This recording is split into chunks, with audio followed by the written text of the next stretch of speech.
రేవంత్ రెడ్డి గారి ప్రజాపాలన ఒక పనికిమాలిన పాలనలాగా పిచ్చోని చేతిలో రాయిలాగా అయిపోయింది.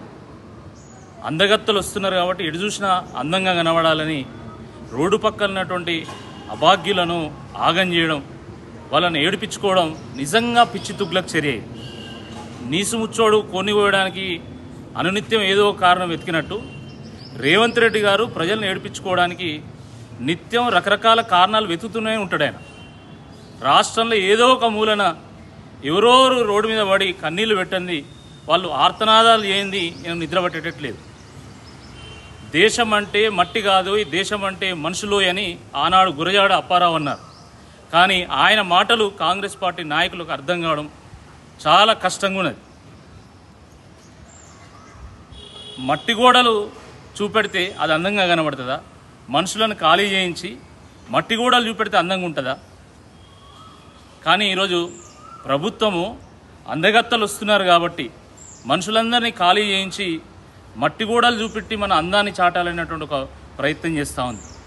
ఓరుగల్లు ఒక ప్రపంచ వారసత్వ నగరం. అది అడుగడుగున ఆలయాలు, గొలుసుకట్టు చెరువులు, జలపాతాలు, అటవీ సంపద, పర్యాటక ప్రాంతాలు, ప్రదేశాలు, అద్భుతమైనటువంటి శిల్ప సంపద, కళా సంపద. మరి అటువంటి నగరంలో ప్రజలు కన్నీరు పెట్టినప్పుడే అది నిజమైనటువంటి అందం అని చెప్పి, అదే మన ప్రాంతం యొక్క అందాన్ని పెంచుతుందని చెప్పి ఈ సందర్భంగా గుర్తు చేస్తూ ఉన్నాం. రేవంత్ రెడ్డి గారి ప్రభుత్వం వ్యవహారం ఎట్లున్నదంటే అందంగా కనబడడానికి కనుబొమ్మలు గీకించుకున్నట్టున్నది. అతిథి దేవోభవ, ఇది మన సంస్కృతి. ప్రపంచ నలుమూలల నుండి, వివిధ దేశాల నుండి అందాల పోటీలో పాల్గొనడానికి విచ్చేస్తున్నటువంటి అతిథులకు స్వాగతం చెప్దాం, వాళ్ళని గౌరవిద్దాం, వాళ్ళకు మంచి ఆతిథ్యం ఇద్దాం. కానీ వాళ్ళు వస్తున్నారని చెప్పి మన పేద ప్రజలతోని కన్నీరు పెట్టించి దాన్ని అత్తరుగా మార్చి వాళ్ళకు సెంటు కొట్టి వాళ్ళ ఆర్తనాదాలతోని సన్నాయి మోగించడము ఇది సమంజసం కాదు. దీన్ని ఎట్టి పరిస్థితుల్లో ప్రభుత్వం విరమించుకోవాల్సిందిగా ఈ సందర్భంగా నేను గుర్తు చేస్తూ ఉన్నాను. అందగత్తలను తిప్పినంత మాత్రాన మన ప్రాంతం యొక్క అందం పెరగదు. అందమైనటువంటి పరిపాలన చేసి ప్రజలు ఆనందంగా ఉండేటట్టు చేస్తే అప్పుడు మన ప్రాంతం యొక్క అందం పెరుగుతుంది అనేటువంటి వాస్తవాన్ని రేవంత్ రెడ్డి గారి ప్రభుత్వం గుర్తుపెట్టుకోవాలి.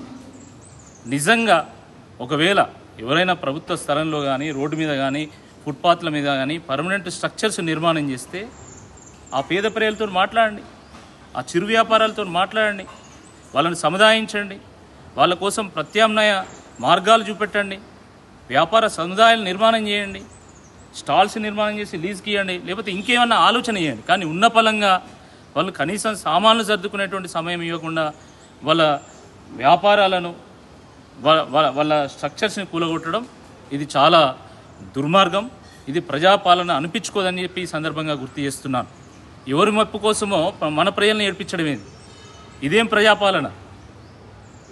అసలు కనీసం ప్రజలతోనే మాట్లాడడం అనేటువంటి ముచ్చటే ఉండదా?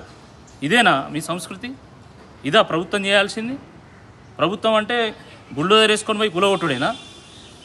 రేవంత్ రెడ్డి గారి ప్రభుత్వం వచ్చిన దగ్గర నుండి రాష్ట్రంలో ఎక్కడ చూసినా విధ్వంసమే, నలుమూలలో అదే జరుగుతున్నది కదా. ఈరోజు కట్టడాల కంటే కూల్చివేతలు ఎక్కువ ఉన్నాయి కదా. అసలు ప్రజల మీద కనీస ప్రేమ, సోయి ఉన్నదా? ఒకవైపు అకాల వర్షాలతోని మొత్తం రాష్ట్రంలో ఈరోజు పంటలన్నీ నష్టపోతున్నాం మనం. వడ్లు కొనక తడిసి ముద్దవుతున్నాయి, రైతులు కన్నీరు పెడుతున్నారు.